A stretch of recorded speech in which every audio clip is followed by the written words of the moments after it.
gue bikin gebrakan besar banget di Indonesia, yaitu gue mendirikan sebuah yayasan namanya Anti Judol Indonesia. Jadi buat teman-teman yang bertanya kenapa gue bikin yayasan Anti Judol Indonesia, atau kita sebutnya judi online, karena gue ngerasa banyak banget korban-korban yang ada di Indonesia yang mereka udah kelas bawah, mereka hidupnya hancur gara-gara judol. Nah, makanya gue membuat yayasan ini dengan harapan gue bisa membantu mereka, merehabilitasi mereka, mengajarkan mereka untuk membuat sesuatu yang lebih bermanfaat, untuk hidupnya itu nggak dipakai untuk judi. Gue paham di orang-orang kelas bawah itu mereka tidak punya harapan lagi untuk mereka bisa jadi sukses. Mereka merasa kalau mereka kerja segimanapun atau mereka kerja keras, capek, banting tulang, mereka ngerasa kayaknya hidupnya segitu-segitu aja dan nggak sukses-sukses. Dan mereka mulai membandingkan hidupnya dengan banyak orang di internet dan sosial media. Mereka ngerasa kok orang lain kerjanya gampang tapi duitnya banyak, kok orang lain gampang kerjanya tapi kok kaya. Nah, ini membuat mereka merasa gue harus bisa kaya juga nih seperti orang itu.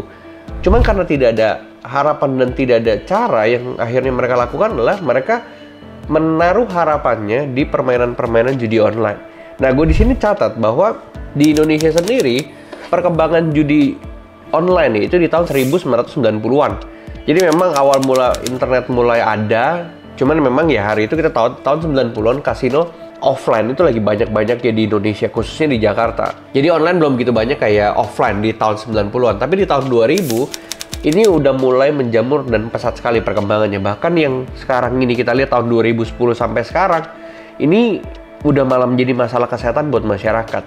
Kenapa? Karena yang dituju atau yang bermain judi online ini adalah masyarakat kelas bawah yang mereka tuh selalu berhubungannya dengan judol dan pinjol. Jadi untuk mereka judol, itu mereka pasti nyari duitnya di pinjol. Jadi ini udah kelilit sampai akhirnya mereka jadi stres, banyak yang bunuh diri, banyak yang bercerai dengan keluarganya, ngejual rumah orang tuanya, pokoknya udah kalut dan kacau. Menurut gue ini udah kasusnya parah kayak narkoba.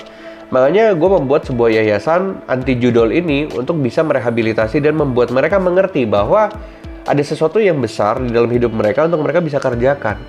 Kebanyakan dari mereka yang bermain ini orang kelas bawah dan di daerah khususnya.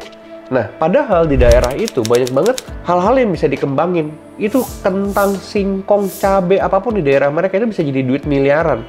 Kenapa mereka main judol? Ini menurut gue cuma karena mereka belum mengerti dan mereka belum pernah terpapar dengan informasi bisnis soal komoditas. Makanya gue bukan jualan buku di sini, tapi akhirnya gue membuat sebuah buku namanya Kitab Ekspor. Jadi Kitab Ekspor ini adalah sebuah panduan atau buku yang bisa dipelajari dengan sederhana dan siapapun bisa belajar. Untuk apa? Untuk mereka melek dan melihat bahwa potensi komoditas di Indonesia itu besar sekali. Kalau ditanya permainan apa sih yang sebenarnya paling banyak dimainin sama orang Indonesia? Yang paling banyak tuh slot. Karena mungkin gampang, nggak mikir gitu, cuman pencet, muter-muter dapat. Tapi gimana pun ceritanya, algoritmanya tidak akan pernah membiarkan kalian menang. Karena itu by system. Itu pakai komputer, makin hari makin pintar teknologi, makin hari teknologi makin canggih. Ada AI lah, ada ChatGPT lah. Itu aja udah kelihatan. Kalau teknologi itu diimplementasi di judi online, habis kali. Pasti nggak akan menang kalian. Dan kenapa masih bermain di situ gitu loh? Gue nggak tahu apakah kalian suka, addicted atau gimana sih? Karena kalau kalian mau cari uang gitu ya nggak akan pernah bisa. Sampai akhirnya gue punya teman. Jadi dia ini tuh selalu nanya ke temannya ya, gimana sih caranya jadi sukses? Gimana sih caranya jadi sukses? Gimana sih caranya kalau kerja tuh gajinya besar? Udah diajarin dengan benar. Tapi ujung-ujungnya selalu direspon dengan gini, nyari bonus 2 juta, 3 juta mah gampang, gue tinggal main slot aja, nggak usah kerja-kerja kayak gitu. Udah dia nanya sendiri cara kerja yang oke gimana biar bisa dapat penghasilan tambahan. Giliran dikasih tahu penghasilannya lumayan nih, kalau lu bikin freelance lu bisa dapat 2 juta, 3 juta. Selalu jawabannya, mending gue main slot aja.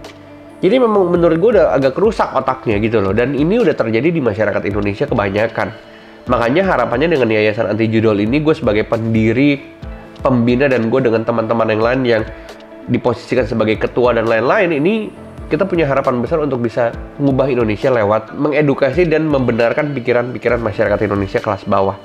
Jadi ya tadi gue bilang, dampak negatifnya itu lebih banyak dan mungkin hampir 100% itu negatif, nggak ada positif-positifnya. Makanya gue pengen kalian melek, kalian sadar, jangan jadi orang bodoh gitu ya. Gue juga nggak bisa bilang kalian bodoh atau goblok. karena kalian bermain itu, gue paham gitu loh. Itu addicted dan itu kecanduan. Kalau gue marahin atau gue maki-maki sama korban yang udah terlanjur masuk, mereka merasa kok gue masuk bukannya gue dibantu, kok gue malah dimarahin. Tapi ya let's see ya, orang Indonesia tuh demennya kayak gimanain sih untuk diajarin sesuatu. Entah demennya dimaki-maki, apa demennya diajarin sesuatu yang halus dengan cara halus, gue nggak tahu. Tapi let's see, ini adalah konten pertama pengakuan gue bahwa gue adalah pendiri dari Yayasan Anti Judol Indonesia yang akan membantu masyarakat Indonesia untuk mereka tidak lagi kecanduan dengan judi online, tapi mereka melakukan sesuatu yang bermanfaat dalam hidupnya. Dan mungkin kurang lebih seperti itu, tapi data-data nanti yang akan gue bawa, akan gue bawa di video yang lain, akan mencengangkan, karena akan melihat bagaimana di Indonesia ini itu udah parah sekali dengan kasus ini. Kenapa gue bikin ini? Ya balik lagi, sebelum gue tutup. Karena gue males nungguin pemerintah untuk beresin kasus ini. Gue juga males dengan aparat-aparat hukum yang ngeberesin kasus ini. Karena menurut gue yang ditangkap bukan bosnya, malah yang ditangkap adalah pemainnya. Udah tahu pemain korban ditangkap pula. Jadi menurut gue agak sedikit bertentangan dengan mereka. Makanya gue punya satu program sendiri, mandiri, dengan cara gue mengedukasi mereka untuk jadi orang yang lebih baik. Mungkin kurang lebih seperti itu di pengakuan video kali ini. Kalian jadi tahu bahwa gue adalah pendiri Yayasan Anti Judol Indonesia. Kurang lebih seperti itu di video kali ini. See you di video selanjutnya.